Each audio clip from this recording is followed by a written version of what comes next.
Worcestershire on top after declaration.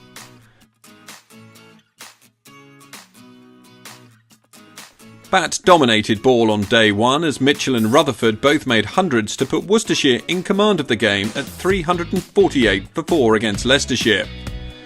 Worcestershire lost Centurion Rutherford early when he edged one through to the keeper off Tom Taylor. But Ross Whiteley looked to press on in his absence with a succession of boundaries. Whiteley wasn't able to reach a deserved 50 when he was trapped LBW by Mike for 49. It did little to derail Worcestershire's pursuit of a declaration total though, as Ben Cox pressed on with boundaries of his own in a partnership with the free-scoring Barnard. Cox brought up his 50 in the penultimate over of the session with a 4 off Taylor, and Worcestershire reached the interval in a strong position, 470 for 6, with another dangerous partnership building.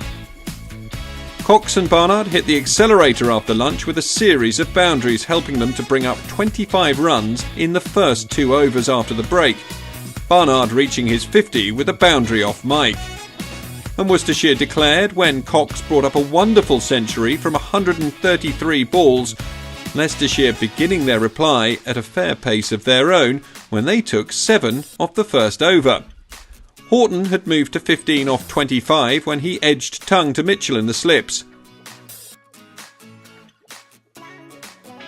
And in the next over, Leicestershire looked to be in trouble when Azad was trapped LBW by Morris to leave them 24 for 2. Cosgrove counter-attacked with a 4, a 6 and a 4 in a row from Parnell's first over.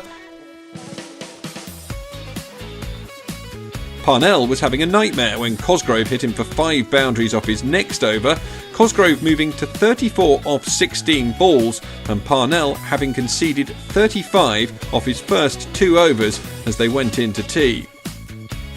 Things had calmed down a bit into the evening session, but Cosgrove eventually reached an enterprising 50 off 41 balls. That before he fell not long afterwards for 67, with Barnard having him caught by D'Oliveira. Newman Ackerman was able to hang around for a period, but he never threatened to cut loose before being bowled by Tongue for 5 off 26 balls. Jarvid managed to bring up a battling 50 off 140 balls and dug in with Chris Wright to take play through to stumps. 180 for 4 the score for Leicestershire, still 373 runs behind.